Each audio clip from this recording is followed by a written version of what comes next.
Hey guys, what's up? Back at it today. It's one of my favorite days. It's a rainy day. Yeah.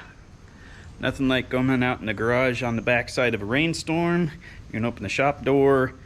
It's nice and cool. Got a breeze coming through. Heck, still a little rainy here in the sun. I love Missouri weather. But anyway, a couple updates. I ran to Kentucky over the weekend and grabbed a brand new floor for the car. It's been sold out as I've been looking around, back ordered. Found one on Facebook Marketplace that was brand new, perfect condition. So a guy helped me out and got me a floor. Getting ready to go in and finish removing the pieces of the passenger side rocker panel that I didn't get cut off before.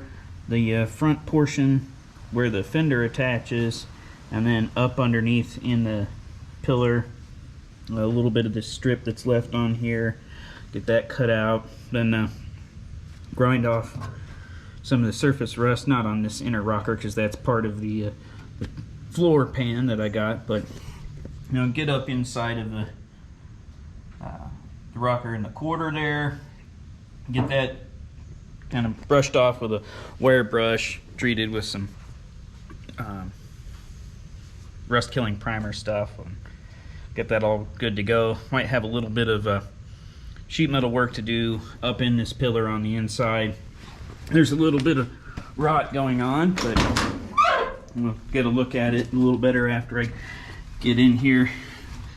I've got a new brace for the pillar down to the floor, the cowl support piece, brand new one to get in, but you can see there's a little bit of rot right there, so got a little bit to cut out and get this all prepped before I get the rocker panel, and then I gotta get the rocker in before I cut the rest of this floor out. But certainly gonna look good with that black shiny floor in here. So anyway, let's get to it.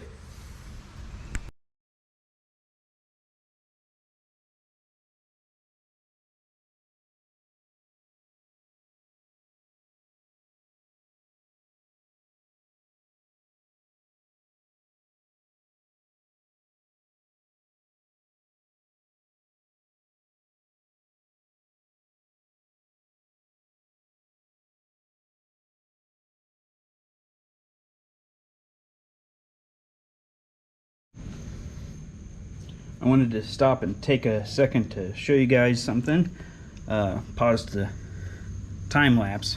If you see, examples of rust in an area surrounding a spot that's difficult to get to, believe the signs that you're seeing. Don't just cross your fingers and trust that something's good on an area where it's hidden, because it can bite you. For me, what I've got going on here, I can see a hole that was cut out here through the floor, probably a rust hole there. You can see the welds holding in a patch panel on the passenger floor area. There's a little bit of discoloration, but that's kind of everywhere, but you can kind of see where the water paths go. But a lot of stuff gets in and comes down this A-pillar and settles at the top of it, on top of the rocker panel. So when I get on the other side of the door here, I'll give you the example and kind of show you about it. But you got this factory plug thing here that's supposed to be able to like pull out so you can inspect in there, maybe get stuff out that settles in, but it's never touched. You leave it alone forever. But we'll get under here, get the light on. You can see the upper side of the rocker panel underneath the outer lip here, or the outer edge at the bottom of the A-pillar. So I cut where the spot welded seam is, the factory overlap, and use my air chisel to kind of knock some of this stuff out of the way. You can see the heavy rust pitting along some of this stuff. I'm going to move this light to make it easier to point it out. There we go. Okay. So this flange portion of the rocker panel is in pretty rough shape. And then, let's see if I can get the light better. You can see the top side of that rocker panel is just pitted up. And the same thing, you know, on the inside. It's some pretty heavy rust scale compared to some lighter stuff in other areas. So this was rotting out on the inside in an area that I couldn't see. It was hiding under that A-pillar. But if you follow the trail, you'll find problems that you can get to while you've got the rocker off. Same thing in the back of the car. If you're working in the trunk, B-pillar, you know, if you see a problem, tackle it while you have it torn apart. Because if I just put an outer rocker skin on here and left all the rest of the original, I would have been leaving that big ugly mess hiding up under that pillar. And I also have some damage that I showed a little earlier. Now I got the light.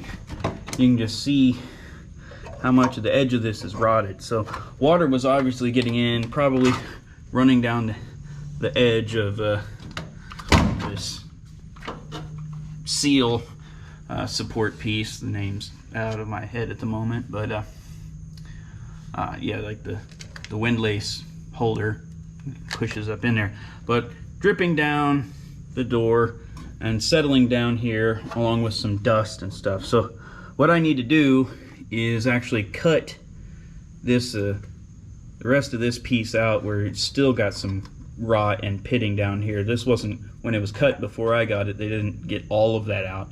So I want to take that entire piece off and rebuild the lower portion of this A-pillar first before getting in and putting the new rocker panel on, just to strengthen it all up. You know, like right here you can see a little bit of the metal that's been peeled up. You see all the loose dirt and rust that's just settled on the top there. You need to get that up, vacuum it all out, clean everything, wire brush it, get it painted and sealed up with the rust converter stuff. POR 15 works really well. Eastwood's rust converters, pretty good. Just anything is better than just leaving it there. Not spray bomb can paints, but you can use a like self-etching primer from a spray can would be better than nothing on there. Weld through primer in a spray can would also be pretty good, something with high zinc in it. Yeah, so this is what you're working with. On the other side, it was easy enough because I was able to just cut the rocker out, and the A-pillar was in good enough shape that I didn't really need to do any rebuilding of the A-pillar. I could just slide the rocker in. In this instance, I've got a little bit of work to do to clean up the pillar before I want to go ahead and put that rocker in, just to shore everything up and make sure that it's all sound and good to go. So anyway, just a tip there. Get back at it.